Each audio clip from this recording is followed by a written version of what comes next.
اهلا بيكم في فيديو جديد، فيديو مميز جدا لان ده اول فيديو تحليل ورياكت في نفس الوقت. يعني انا بحلل وبرياكت، او مش مهم الرياكت، الفكره ان انا اول مره اسمع فيها التراك هحلل على طول. اكيد هسقط حاجات يعني، بس ما علينا. الفكره ان الفيديو ده حبيت ان هو يكون مميز لان اليوم النهارده هو يوم مميز، وهو يوم عيد ميلاد احمد سانتا. طبعا كل سنه وانت طيب يا سنتوت، ويلا بينا نبدا. ما شفتش يا جدعان سانتا والله، يعني في يوم عيد ميلاده وبينزل لنا تراك يعني. بس ده الطبيعي يعني، سانتا هو اللي بيوزع هدايا. انا كنت متوقع ان هي ارت وورك عاديه، بس طلع فيجوالايزر. انا بكره الكلمه دي. المهم فكرته جامده، عجبتني الفكره الصراحه، كرييتيف الصراحه وخضتني اساسا، بس ماشي. بعمل حوار التحدي بتاع ان انا احلل من اول مره اسمع فيها التراك في تراك لسانتا، اللي هو انا اصلا بسمع التراك بتاع 5 6 مرات وببقى لسه شاكك ان في حاجه انا مش فاهمها. ماشي ظابط حالي جبت الاولاني طلعت بدبري. ظابط حالي جبت الاولاني، هنا احتمال كبير تكون فيها وورد بلاي. وورد بلاي في ايه بقى؟ ان هو ظابط حاله، فهو ظابط فجبت الاولاني، اللي هو مثلا بيجري ورا مجرمين او كده او حراميه ايا كان، فجاب الاولاني. في نفس الوقت جاب الاولاني اللي هو ايه بتاع العربيه، جاب الاولاني وهو بيسوق يعني وكده. انا جي في اي ساعه تاخد يسطا صدمه جي شوك. انا جي في اي ساعه تاخد يا اسطى صدمه جي شوك، دي لازم اسرش عنها. ما اعتقدش ان انا هعرف افهمها لوحدي، بس عموما انا جي غالبا بيتكلم عن ان هو جراند، فاهم يعني؟ ما اعرفش هل الشطرنج مأثر على دماغي زياده عن اللزوم ولا لا، بس هو انا جي اعتقد ان هو يقصد بيها اكيد ان هو كبير، ان هو جراند، فاهم؟ طيب جي شوك هي ماركه او يعني نوع ساعات، ففي اي ساعه تاخد جي شوك، ففي وورد بلاي في كلمه في اي ساعه، اي ساعه وفي اي ساعه، مش لابس ساعه بس مش مهم. وطبعا جي شوك اللي هو اسم الساعه وصدمه، ما اعرفش اذا كانت كاميرا بتتهز ولا لا، بس عشان بدوس مسطره. البيك بتاعك في الكتابه قل لما يجيلي بلوك. البيك بتاعك اللي هو ذروتك او القمه بتاعتك، قمه مستواك في الكتابه اقل لما يجيلي بلوك. في حاله بتيجي دايما للفنانين عموما اسمها بلوك، كان اسمها بلوك ايه ثواني، كريتيف بلوك. كريتيف بلوك هي حاله بتيجي للفنانين عموما ان هم بيبقوا مش قادرين يكتبوا، او مش قادرين يعني، اللي بيكتب مش قادر يكتب، اللي بيرسم مش عارف يرسم، انت فاهم؟ الابداع بتاعهم بيقف، بتبقى حاله مؤقته يعني وبتمشي. فهنا بيقول ان القمه بتاعتك اقل من لما بيجي لي بلوك، من لما بيبقى عندي كريتيف بلوك. فالبار جامد قوي وعجبني قوي يعني. ده حرام يقطع لي ايده واخد حقي زي الفيتو. المجال بتاعنا وقع لما كله ساب شخصيته. ده حرام يقطع على ايده واخد حقي زي الفيتو. بص هو بيتكلم عن حق الفيتو، هي اسمها على بعض كده اسمها حق الفيتو. والفيتو هو يعني كلنا متابعين سياسه دلوقتي عشان الاحداث اللي بتحصل، وبالمناسبه دي ما تنسوش تدعوا لاخواتنا واستمروا في المقاطعه. حق الفيتو هو حق بتستخدمه الدول اللي هي حاكمه العالم فعليا، لان في حاجه اسمها مجلس الامن. مجلس الامن ده المفروض ان هو كل الدول اللي في العالم او معظم الدول اللي في العالم بتاخد قرارات في القضايا العالميه، فاهم؟ ففي دول معينه دول دائمه في مجلس الامن، يعني الدول اللي في مجلس الامن بتتغير كل فتره، بس في دول ما بتتغيرش، وفي دول معاها حق الفيتو. الدول اللي معاها حق الفيتو هي دول قليله جدا، من ضمنهم امريكا. الفيتو ده بيبقى اسمه حق الفيتو، فهو بيلعب على الحته دي، حق الفيتو واخد حقي زي الفيتو. وفي نفس الوقت اللي معاهم حق الفيتو بيبقوا فاهم اقوياء جدا، ودول بتمشي كلام على اي حد، انت فاهم؟ لان الفيتو بيلغي اي قرار بالعافيه. يعني لو مثلا في قرار مجلس الامن واخده مش عاجب امريكا مثلا، زي القرارات الكتير اللي مجلس الامن خدها ضد المجرمين واللي بيعملوا هناك، امريكا وقفت ضد القرارات دي ومنعتها بالفيتو. ما علينا، نكمل. المجال بتاعنا وقع لما كله ساب شخصيته. هنا بار ترو 100%، المجال بتاعنا وقع لما كله ساب شخصيته. انا مش عارف انا بميل كده ليه، بس ماشي. المهم حاجه من اكتر الحاجات اللي بتخليني احب سانتا ان هو بيعبر دايما عن رايه في المجال. يعني من اول ما انا عرفت سانتا ومن ايام تراك كل مره بنسى الدواء، هو بيتكلم عن الراب سين، دايما بيتكلم عن الراب سين وبينتقد فيه حاجات معينه. وقتها كان بيتكلم عن الراب الهادف، وان هو مش لازم يبقى التراك فيه رساله عشان يبقى جامد، فاهم؟ فدي طبيعه سانتا ان هو بيقيم دايما الراب سين. فانا بيتكلم عن ان سبب من اسباب وقوع الراب سين ان معظم الرابرز فيكوا رابرز تانيين، بدا كل ان هو يفيك عشان يبقى شبه الناس دي اللي هي فايرالت، او حتى اللي فايرالوا نفسهم بداوا يفيكوا شخصيات غير شخصيتهم الحقيقيه، فده خلى في عدم قبول من الجماهير ليهم. وانا عمري ما اتغيرت، راب في دمي وليد وليد، واحمد عزي في الوسامه، واحمد عز في سيخ حديده. بس وليد انا مش عارف اقولها، وليد يا اخي والله ان انا ما ببينش في الرياكت ان البارات جامده، ممكن يوحي لبعض الناس ان البارات مش جامده للدرجه، بس لا، انا اللي بارد، او اللي رياكشناتي مش احسن حاجه، عشان كده ما بعملش اصلا رياكشن. احمد عزي في الوسامه، هنا اكيد بيعمل ورد ليه في كلمه عزي، اللي هي عزي من ان هو قمته، وفي نفس الوقت عزي اللي هي من احمد عز، يعني احمد عز اللي هو الممثل المشهور ان هو وسيم. فالفكره في ان هو زي احمد عز الممثل، وفي نفس الوقت احمد عز اللي هو حديد عز بتاع رجل الاعمال بتاع الحديد يعني، وكاسيخ حديده، وحتى باينه في الساوند افكت. استنى الالبوم علقه زي استنى بره. بس استنى الالبوم علقه زي استنى بره، يعني هو بيقول لك استنى الالبوم، هو زي كانه بيقول لك استناني بره. تشبيه جامد الصراحه. فوق النبض لو نزلت طوكيو والليله دي 100 مره، اللي جاي اوسخ يا اسطى، والسناجل دي بجرب. بص بالنسبه للحوار تراك طوكيو، وان تراك طوكيو ما كانش حلو، او الناس بتقول ان تراك طوكيو ما كانش حلو، فانا لاحظت ده فعلا في الكومنتات عندي مش عند تراك طوكيو. لاحظت ده في ان الناس بتقول على التحليل بتاعي ان انا بطبل التراك لان اصلا التراك كان وحش. فماشي، انا فاهم وجهة نظر الناس ان هم بيقارنوا التراك ده بتراكات تانية لسانتا، مع ان انا ما عملتش كده. انا قارنت التراك ده بتراكات تانية لرابرز تانيين. فمن الاخر لو هنقارن التراك ده بالتراكات الموجوده في السين فلا، هو عادي واكتر من العادي كمان. لكن لو هنقارنه بتراكات سانتا فانت حقك انك ترفع سقف طموحاتك. بس انت بقى متصالح جدا مع الموضوع ده وشايف الكومنتات السلبيه ويرد كمان عليها وبيقول انا فوق النقد حتى لو نزلت طوكيو اللي هو ما عجبش الناس، والليلادي 100 مره. الليلادي برضه هو اكتر تراك انا بكرهه لسانتا. يعني انا بحب سانتا بشكل مش طبيعي يا راجل، بس ما بحبش التراك ده، مش عارف اقبله. يمكن لان انا وقتها كنت متعصب جدا لفكره الاولد سكول، فان انت سانتا وتعمل تراك زي ده انت بجد يعني محدش بيتجرح قوي غير لما يحب قوي، فاهم؟ فهي الفكره بالنسبه لي ان انا ما بحبش الليلادي.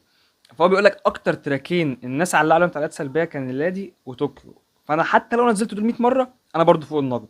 اللي جاي اوسخ والسناجل دي بجرب. هو كان قال في الانستجرام ان هو هينزل سناجل كتير قبل الالبوم، قبل ما ينزل الالبوم هيجرب في كذا تراك. فهو بيقول لك اللي جاي اوسخ، اللي جاي اوحش من كده، التراكات اللي هينزلها اوحش من طوكيو لان هو كل ده بيجرب. يعني بيها بورم اب وفي وشوش الناس بورم.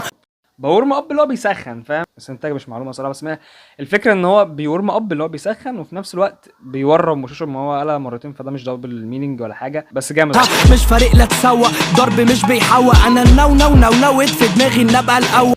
يا اسطى التراك ده جامد، التراك ده جامد، بس انا عايز اسمعه والله، مش عايز احلل، انا عايز اقفل التحليل عشان اسمعه كده على رواقه. انا نويت في دماغي ان ابقى الاول. انا عارف ان عملت سكيب البارات كتير بس هي واضحه، والخلاصه في البارات اللي فاتت ان هو كان بيقول ان هو اللي بيطلع في دماغه بيعمله، يعني مش بيعمل كده عشان فلوس ولا عشان تسويق ولا عشان اي حاجه. كانت البارات اللي فاتت والكلام ده انا مصدقه لان هو حقيقي وبالادله ان هو اول تراك اتشهر بيه اصلا كان اولد سكول، فهو مش محتاج ان هو يعمل تراكات من النوعيه بتاعت الليله دي مثلا عشان يفايرل، لا هو بس بيجرب حاجه بتنور في دماغه فبيعملها. هو بيقول نور في دماغي ان ابقى الاول، ما بيقولش اصلا على اللي فات، بس انا مشيتها يعني مش مهم.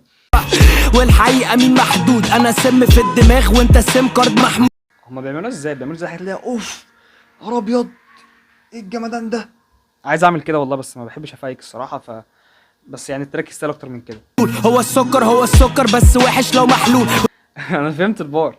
بص السكر حلو والحلو بيتقال عليه سكر، فهو السكر سكر انت فاهم، بس وحش بقى ما بيبقاش سكر، بيبقى وحش لو محلول. لو محلول اللي هو يعني يقصد بيعمل وورد بلاي في كلمه السكر اللي هي السكر نفسه والسكر اللي هو المرض يعني. وانت ساقط في الاجابه مش محصل المقبول. مش عارف الصراحه اذا كان في حاجه ولا لا، بس غالبا ما فيهاش حاجه. بس عموما شكرا يا عم سانتا، النهارده كان عندي امتحانات وغالبا نصها هجيب فيها مقبول ونص انا هشيله، بتفكرني ليه؟ انا كول اكتر من جي كول ما تقارنيش بيه. انا كول اكتر من جي كول. بالمناسبه دي في بيف ما بين كيندريك اللي هو صاحب جي كول ودريك اللي هو صاحب جي كول برضو، والبيف ده كان داخل فيه جي كول برضو وخرج منه. فلو انت مش متابع فانت فايتك كتير. البيف ده بجد انت حتى لو مالكش في الراب الاجنبي، فانا ماليش والله في الراب الاجنبي برضو، بس البيف ده ما ينفعش يتفوت. عارف انت حاجه بتيجي مره في العمر كده. انا حللت اول راوند في الفيديو اللي فات وجذور البيف بقى والكلام ده كله. في الفيديو الجاي بقى هحلل الراوند الثانيه. فانا اصلا كنت بعمل الفيديو الثاني او الجزء الثاني، فلو انت مستني فلا ما تقلقش انا فعلا شغال عليه، هو بس هيطول شويه. فعموما شوف الفيديو هتلاقيه في الاي اللي فوق. انت تير بي وانت تير بي، انتوا الاتنين تير بي بي وانت تير بي، انا مش فاهم حاجه فهعمل سيرش. تير بي هو موقع عملت عليه كذا فيديو هتلاقيهم في اللي هم ملخص السنه او بيبقى فيديو في اخر السنه عموما، وكان في فيديو برضه قديم. فالمهم ان هو موقع انت بتقعد تقيم الناس A وبي وسي والكلام ده، فبيقولوا انت تير بي وانت تير بي، انتوا الاتنين بي. انا مش داخل اي شركه شاب غريب زي الفريك، انتوا حظكم اني كنت مبطل وقت البيك وقت الجيم. انا مش داخل اي شركه شباب غريب زي فريك. خدت بالي طبعا من وورد بلاي من اول مره، بس ده مش بسبب ان انا جامد الصراحه، هو بسبب ان هو بالانجليزي. الفكره ان هو بيلعب على المثل بتاع زي الشريك ما يحبش فريك، بس هو لو كان قصده ده بس كان هيقول الفريك بالعربي، كان هيكتب في الليركس الفريك بالعربي، بس هو كتبها في الكابشنز بالانجليزي، فغالبا هو قصد معنى الانجليزي والعربي، وبالانجليزي فريك يعني غريب الاطوار، فاهم؟ فورد بلاي فريك انتوا حظكم اني كنت مبطل وقت البيك وقت الجريك. كان مبطل او كان موقف راب وقت البيك. يعني سانتا اصلا في وقت ما هو بيغني ما وصلش لقمه مستواه، قمه مستواه كانت هو مبطل. حظ الراب سين ان هو كان مبطل وقتها، لان هو لو ما كانش مبطل كان هيقعد اي حد في البيت. وقت الجريك يقصد بيه الفتره اللي هي بتاعت 2019 غالبا، ده اللي انا فهمته، لان الجريك هو يقصد الجريك كامبوس اللي هو المكان اللي كان بيحصل فيه حفلات وايفنتات كتير، واغلب الايفنتات كانت في 2019 اللي كانت في الجريك كامبوس. ما اعرفش هل يقصد قبل كده ولا بعد كده، مش متاكد، بس الفكره ان هو بيتكلم عن ان الوقت اللي كان الراب سين فايرال فيه هو كان مبطل. زي رانديفو جاي من المستقبل ديجافو، مش زي رانديفو جاي من المستقبل ديجافو. تشبيه مش طبيعي يعني بجد. ثانيه افهمه. بص، هو الرانديفو معروف اللي هو الديت بس بالفرنسي، زي رانديفو جاي من المستقبل ديجافو. مش مهم رانديفو الصراحه، مش جايه في دماغي، مش عامل سيرش. ديجافو معناها كان معناها ايه؟ كان معناها شهدة من قبل، اللي هو الحاجه دي انت بيتهيأ لك ان انت شفتها قبل كده وهي لسه حاصله دلوقتي حالا. يعني مثلا انا حاسس ان أنا قلت الكلام ده قبل كده. دي حاله بتجيلك في تفسيرات ان انت مثلا عينك اليمين بتشوف قبل عينك الشمال بثانيه مثلا، او فهمته ثانيه، فانت بتحس ان شفتها قبل كده، فاهم؟ بس انت لا يعني، فاهم؟ المهم ان هو ديجافو ده انت حاجه انت شفتها قبل كده. في الديجافو عموما انت الحاجه اللي لسه بتشوفها دلوقتي او اللي هي المستقبل انت بتشوفه بتحس ان انت شفته قبل كده، فاهم؟ فكانك جاي من قبل كده، جاي من الحته اللي هي حصل فيها الحاجه دي، جاي من المستقبل. انا ليه مش عارف اشرح؟ مش اي حد يكتب كومنت تيجوا يا اسطى تقلدوه، احسن رابر في مصر السانتوس بعده الكاجو. اي حد يكتب كومنت تيجي وسط تقلدوه. هو الديس ده تقريبا على الهيترز او كمان الفانز اللي انتقدوا تراك طوكيو، ف ماشي. ده هو اصلا سانتا في المسلسل بتاع امبراطورية ميمي كان في رمضان اللي هو ظهر فيه، كان اسمه كده. فهو بيقول ان هو احسن رابر بعد كيجافو او بعد الكاجو، او هو اللي بعد الكاجو، مش عارف مين بعدين. سكتنا بيستاشيو I don't care about your issues. يا اسطى قللوا انجليزي شويه، انا قاعد بحلل بيف اجنبي دلوقتي، اتخنقت من الانجليزي. المهم، سكتنا بيست الشيو. البيستشيو ده اللي هو الفستق، لسه عارفها خدناها في ابتدائي. المهم ان هو بيقول الفيسيو ده بعد الايه الكاجو، فهو بيعمل بقى وورد بلاي في الكاجو اللي هو الكاجو اللي هو مس- مخد... المكسرات اللي هي مش مهم، انت فهمت. كاجو فستق. ربت في اول حلقه وكانت ارائهم تحت رجلي، غنيت في اخر حلقه وضربت برضه مش فارق لي. من الاخر هو التراك ده زي ما قلت ديس على كل الناس اللي انتقدت سانتا في الفتره الاخيره، لان هو زي ما قلت خرج من المسلسل بتراك مش راب اصلا، وبعد كده بعد التراك اللي مش راب طوكيو، بعد اللي مش طوكيو ايه اللي انا بقوله ده. المهم ان هو من الاخر بيرد على الانتقادات على كل حاجه، حتى على المسلسل وعلى ان هو غنى في المسلسل. بيقول ان هو فايرال برضو التراك اللي هو كان في اخر حلقه. عمري ما كنت اتشيز وبرضه الدنيا بتنتبه لي. عمر ما كنت تشيز اللي هو مش بيجري ورا الحاجه، مش بيطارد الشهره، بس الشهره هي اللي ايه اللي ايه.